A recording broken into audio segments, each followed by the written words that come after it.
Tushlar haqida 100 ta fakt. Qani ketdik. Inson uyquni ongli ravishda kechiktira oladi. 4000 metrdan balandda kislorod kamligi sabab uyqu yomonlashadi. Doimiy mashqlar uyquni yaxshilaydi. Inson har kecha tush ko'radi. Hatto esla olmasa ham. Bir kechada odam o'rtacha 5-6 ta tush ko'radi. Tushlar bir necha soniyadan 20-30 daqiqagacha davom etadi. Eng yorqin tushlar REM uyqu bosqichida bo'ladi. REM fazasi bu miya faol bo'ladigan bosqich. REM bosqichi umumiy uyquning taxminan 25% ni tashkil qiladi. Bolalar kattalarga qaraganda ko'proq tush ko'radi.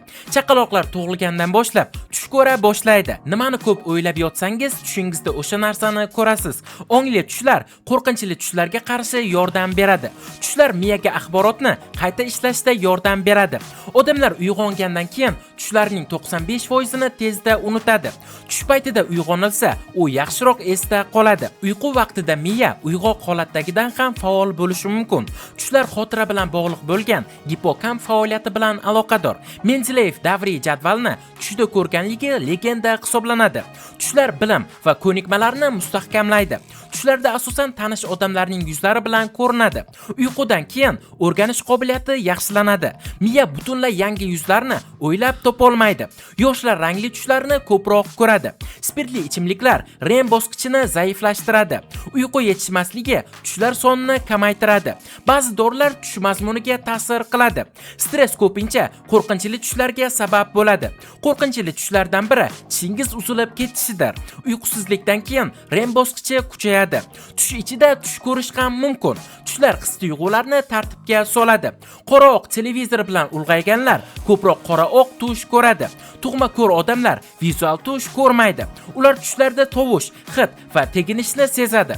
Hidlar tushlarda kam uchraydi. Tushda og'riq sezilishi mumkin. Tushda vaqt hissi buziladi. Ba'zi tushlar juda real tuyuladi. Qo'rqinchli tushlar ko'proq tun oxirida bo'ladi. Qo'rquv tushlardagi eng keng tarqalgan hisdir.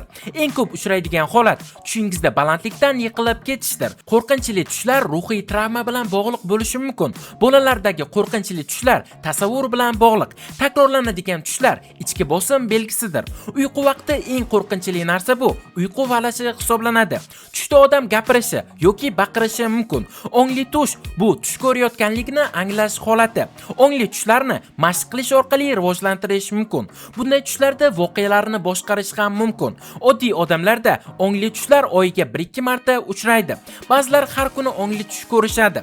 Ongli tushlar terapiyada qo'llaniladi.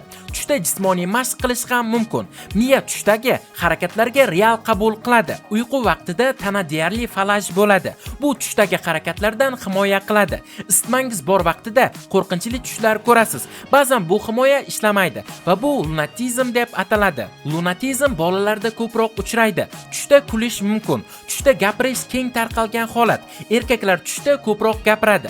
Ba'zan tush juda uzoqdek tuyuladi. Ayollar tushlarni yaxshiroq eslab qoladi.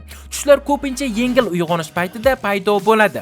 Uyquda tana harorati pasayadi. Tushda yurak urishi tezlashishi mumkin. Ko'plab kashfiyotlar tush orqali topilgan. Ko'plab film syujetlari tushlardan olingan. Tushlar tasavvurni kuchaytiradi.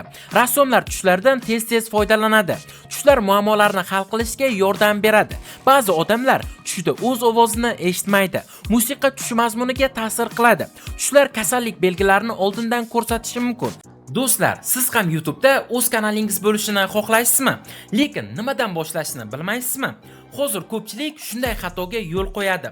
YouTube kanalni o'zi ochadi, noto'g'ri nom tanlaydi, dizayn va so'zlamalarni xato qiladi va natijada bunday kanal hech qachon rivojlanmaydi.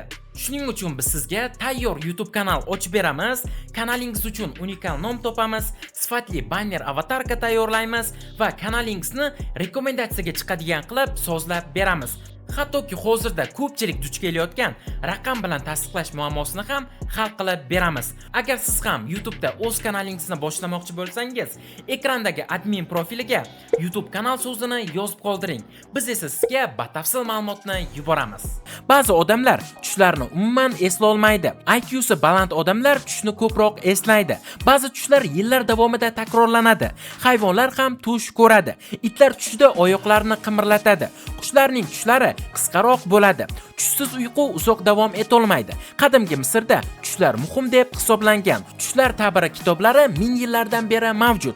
Ko'p madaniyatlarda tushlar ilohiy ishora sanalgan. Islomda tushlarga katta ahamiyat beriladi. Psixoanalizda tushlar ongsizlik oynasi hisoblanadi. Freyd tushlarni yashirin istaklar bilan bog'lagan. Har bir tush shaxsiy ma'noga ega. Bir xil tush turli odamlarda turlicha talqin qilinadi. Tushda sevgini his qilish mumkin. Tushda yig'lash ham mumkin. To'g'ri uyqu rejimi tushlarni yorqinlashtiradi.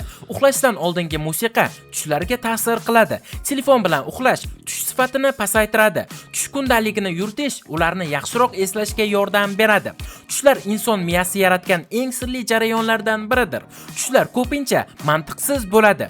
Tush paytida inson o'zini uchayotgandek ham his qilishi mumkin. Do'stlar, bugungi videomiz shulardan iborat edi. Agar video sizlarga yoqqan bo'lsa, videoga like bosing va kanalimizga obuna bo'lib, kommentariyada keyingi 100 ta fakt kim yoki nima haqida bo'lishini yozib qoldiring.